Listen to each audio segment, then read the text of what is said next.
One other framework I wanted to mention that can help you tease out how to avoid going too far in one direction or the other. So again, way unstructured and overwhelming because we haven't taught the skills versus way on the other side where we're constantly prompting. We want to make sure that we offer this continuum and kind of help students along that continuum so that we are giving them structure when it's appropriate, but then we're also giving them the chance to apply those skills.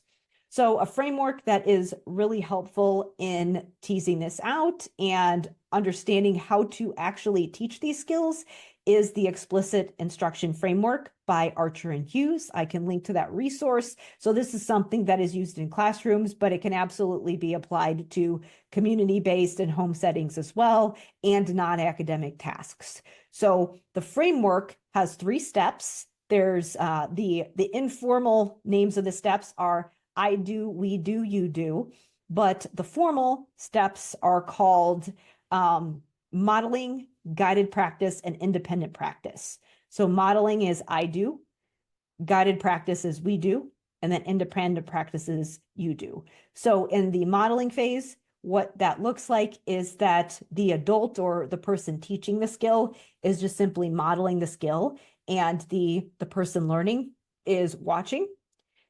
Guided practice is when you're doing it together and it's kind of a collaborative approach. So maybe, you know, if you're working on a child with, like, let's say that you're working on making breakfast, maybe you're setting some things out for them and they're doing some of the steps. So you're doing a little bit of it, but they're doing some things too, or maybe you do one step and they do the other step. So that can be a little bit flexible with how you do that. But again, they're actively doing some things, but you're doing some things as well. And so you're kind of there if you need to jump in, and you're gradually trying to fade yourself out of that, where you might, as you go through that guided practice, be allowing them to do some planning and get things set up. And then if you see they're getting stuck, you might jump in and try to support and then kind of fade back, with the eventual goal of independent practice, where you can just say, okay, like, I'm going to hang out over here and you go and do your writing assignment or your homework, or,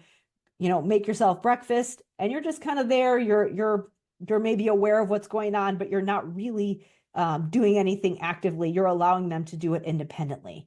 And maybe you're monitoring, you're kind of in the vicinity and you know that they're practicing so that you can be aware that they actually did the practice, but you're allowing them to do it on their own. So that's how it's laid out. And that's what you want to think about these, or that's how you want to think about this.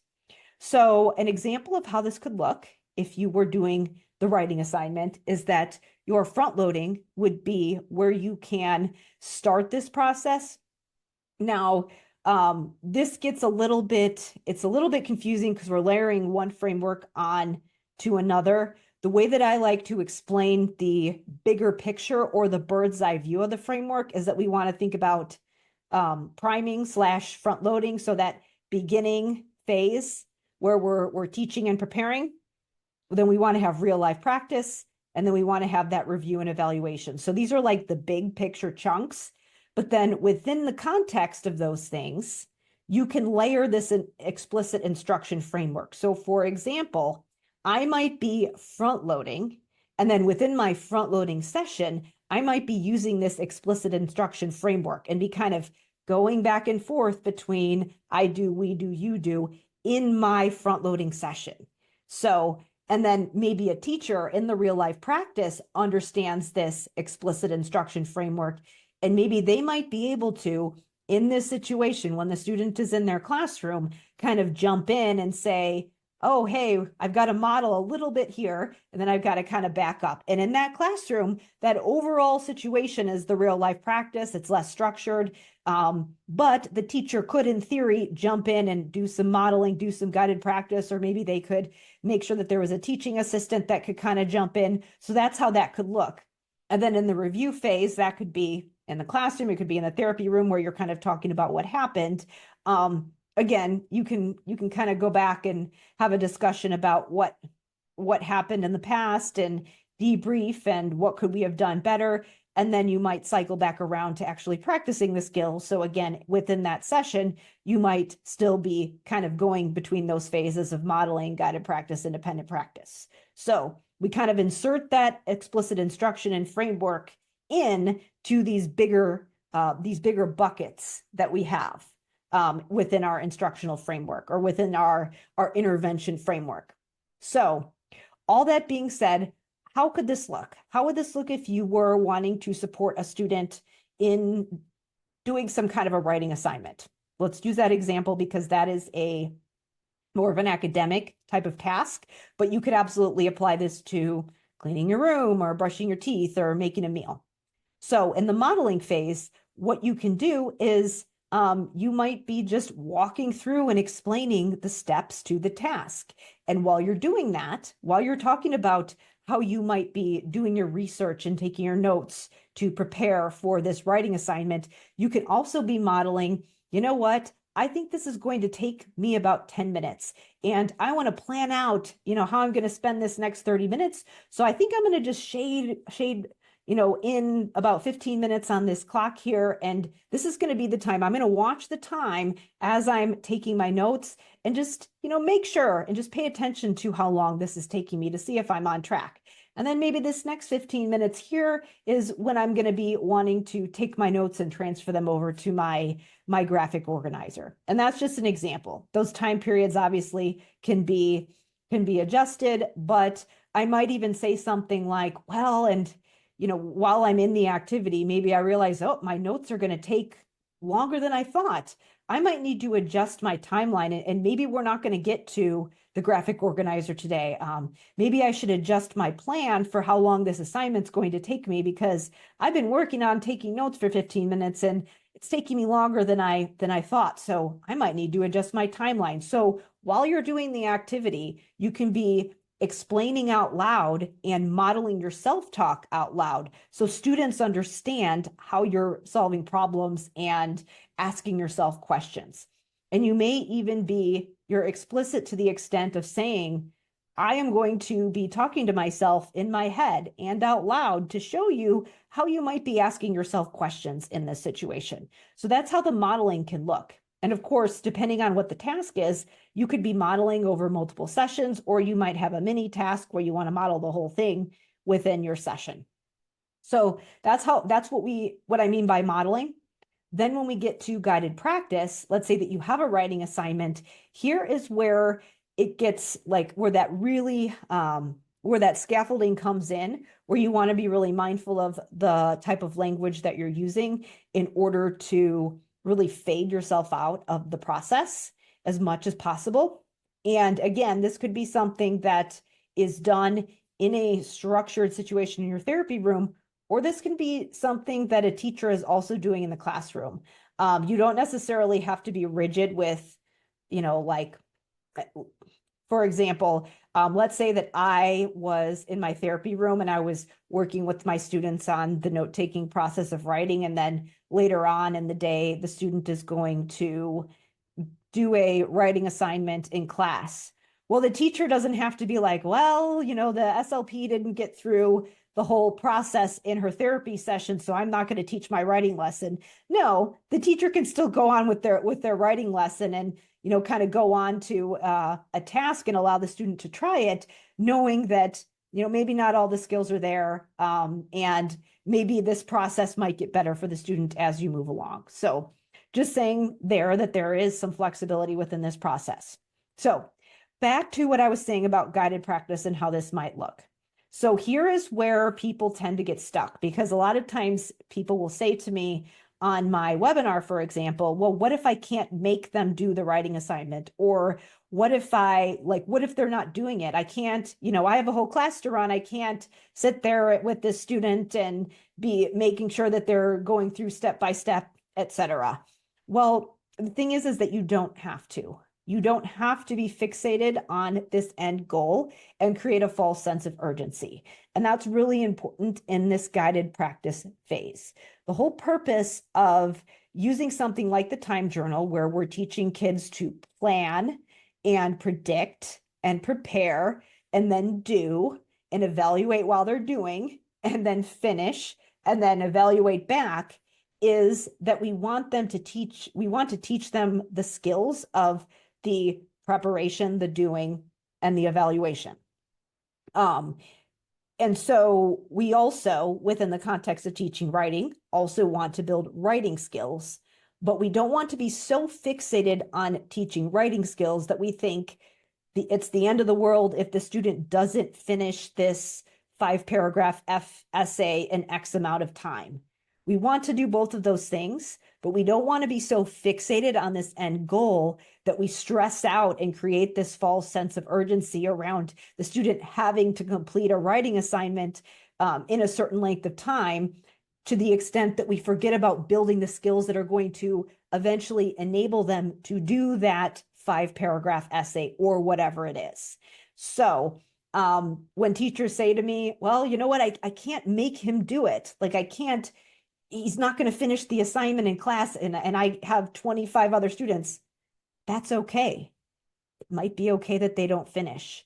What you're doing is you're providing the opportunity and the support and the scaffolding and allowing the student the autonomy and the choice. And yes, there might be a consequence for them just in life for completing whatever, making whatever choice that they did. And obviously we've got to be mindful of, is it a can't do or won't do? But you don't have to make them do it. You don't have to be sitting there with students and hovering over them. The guided practice phase is really where we try to get ourselves out of it. So how do we do that?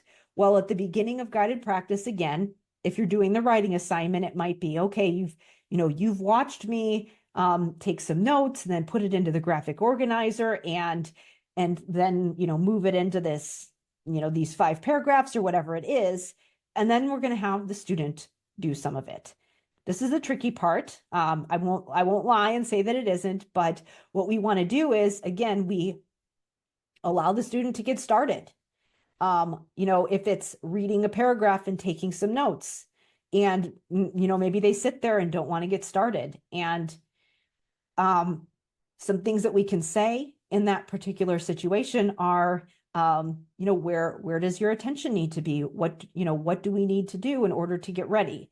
So you might model those questions, or maybe you have worked with them on creating some type of a visual strategy or something that they can use to remind themselves to ask them questions. You might even just say, where can you look to figure out what you should be doing right now? So we want to make sure that we chunk those different pieces and those different steps so that we're giving students a manageable amount.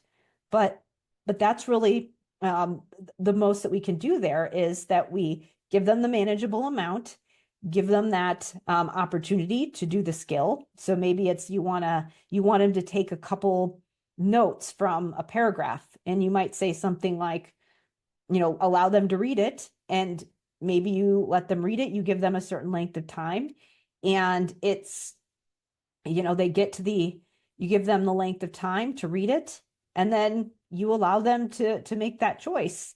And maybe you've got something planned, and we've got a certain length of time planned for the activity, and maybe they have to get through the thing that they don't like to do before they can get to something that they want to do. So it could be something structured like that. But again, you're just kind of allowing them to do the task. Now, the way that we kind of go back and forth between the modeling and the guided practice is that we may just allow the student to read the task or do whatever it is that they're saying.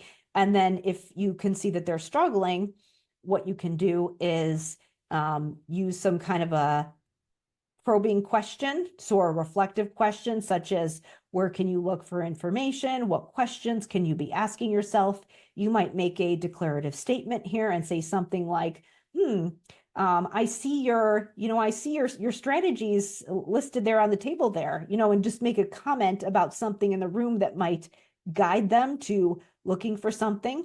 You might even make a comment about, I see, I see that the clock is showing that it's 1:15 right now. And so that means we've got about 15 minutes left to do the activity in order for us to do whatever the preferred activity is. And you might have students that just like don't want to do it, and they might sit there and struggle, and that just means you just say, okay, the choice that you made is that we'll come back to it next time, and then you come back to the activity in the next session. So, but that could be one way that you can handle it, where it is, again, you're giving the student the choice, and if they choose to not do the task, they just come back to it. And you might realize in that particular situation, and this is where we've got to have that clinical judgment. It can be difficult to figure out, is it that they just are getting frustrated because they don't want to do it and it's something that is hard for them? Or is it something where, maybe you gave them something that is too difficult? And here's where maybe you can adjust and you can give them something that's less difficult. So, and then another thing that you can try, which again, you kind of have to go back and forth between allowing the student versus having them do it on their own, is that you might, let's say that a student struggled the entire session and they didn't get through it.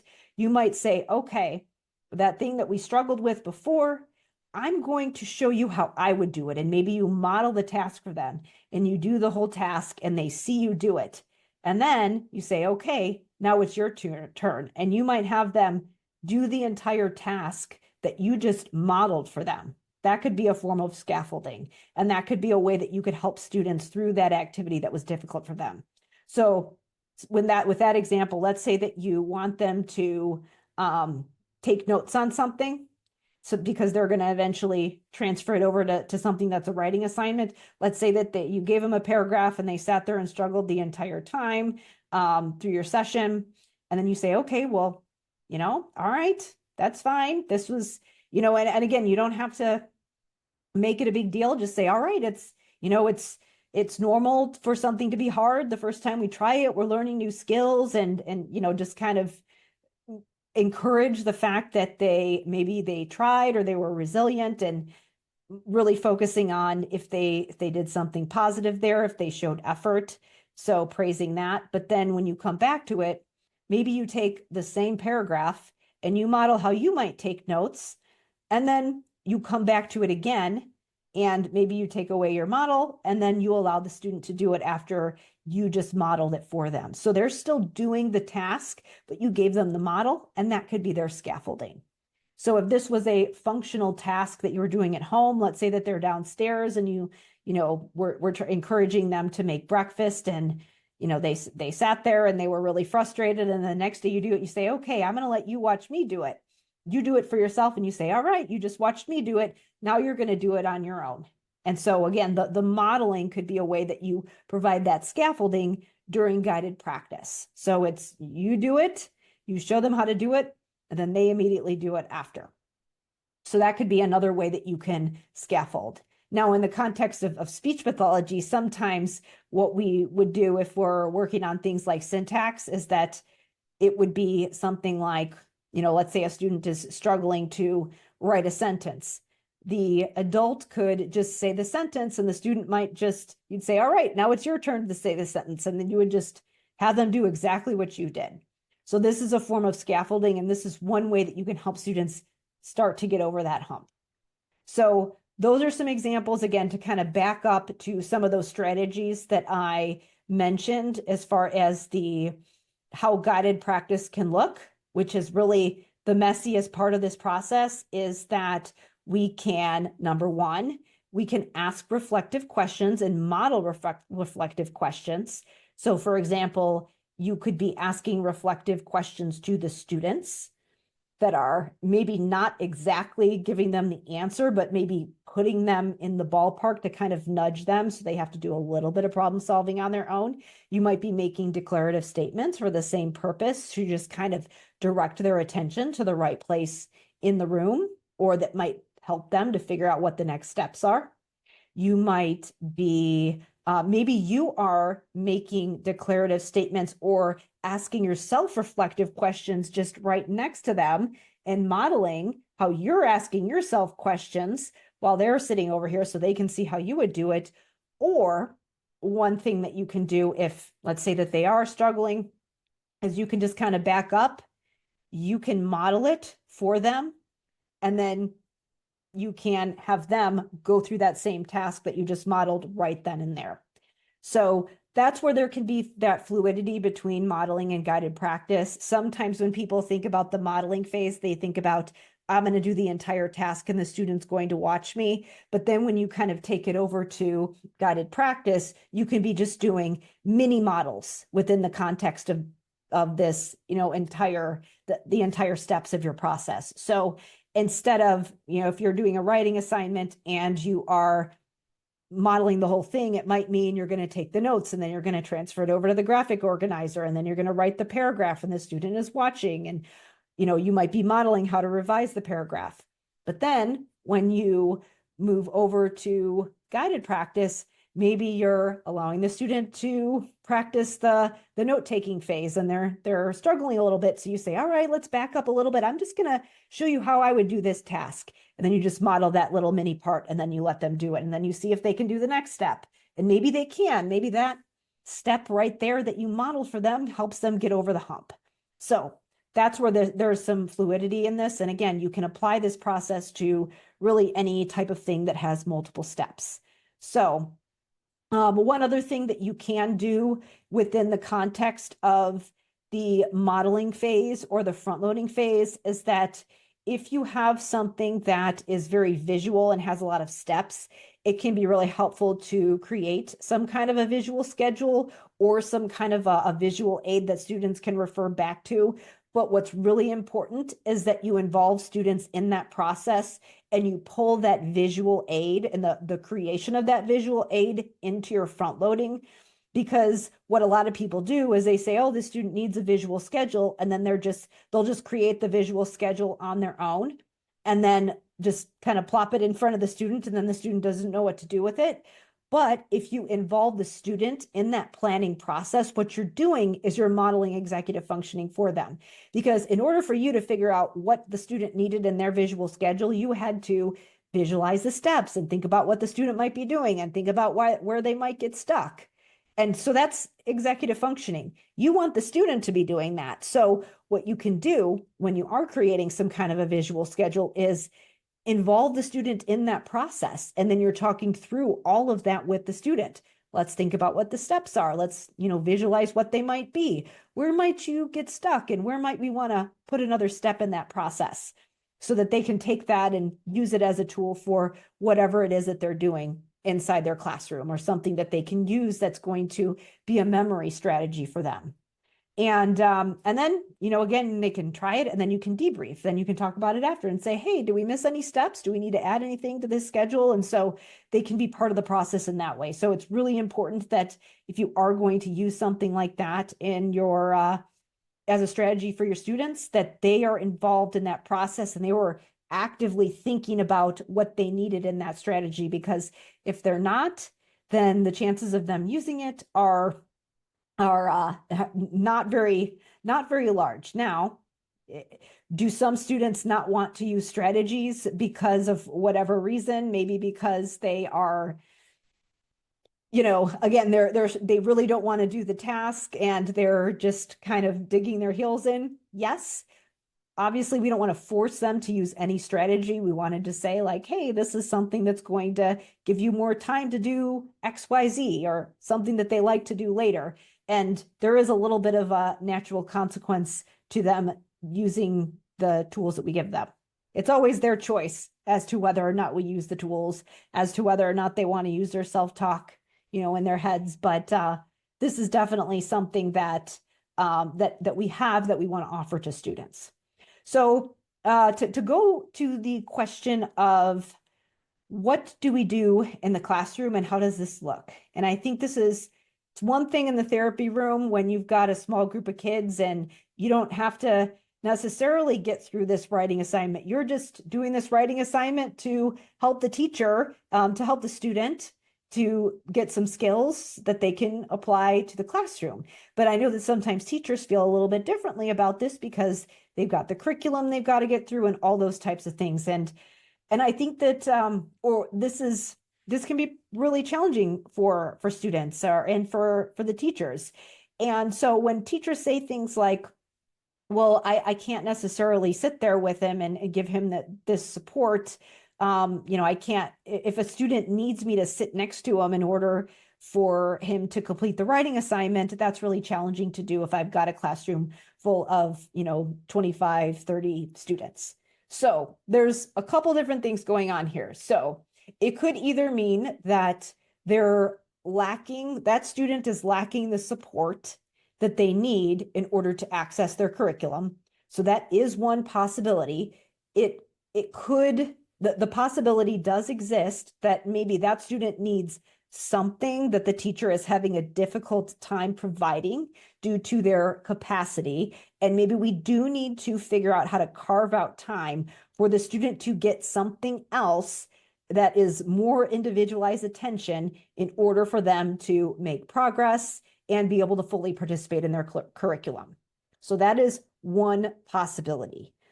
And that could look like, maybe the student just needs a little bit more of a nudge to get out that visual schedule, a little bit more strategic modeling to be watching the time, or to be think just like some other declarative language and reflective statements that a staff member could be giving them in order to kind of nudge them in the right direction of what can you be thinking about? What can you be doing to prepare yourself right now for whatever it is that we're doing?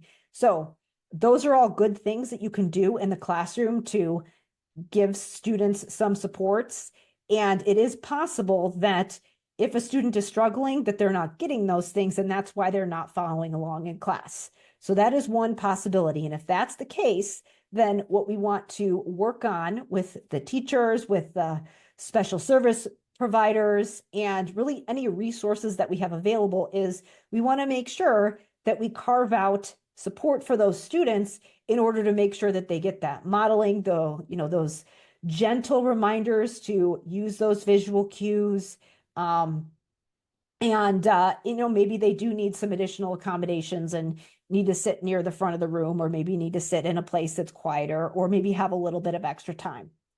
All of that is possible. And yes, another accommodation that we want to think about is, do we want to adjust the amount of work that a student has to do because it takes them longer to complete things?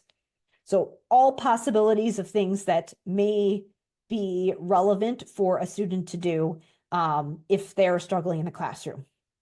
Where we want to be careful is that we want to make sure that we're not going too far in the other direction.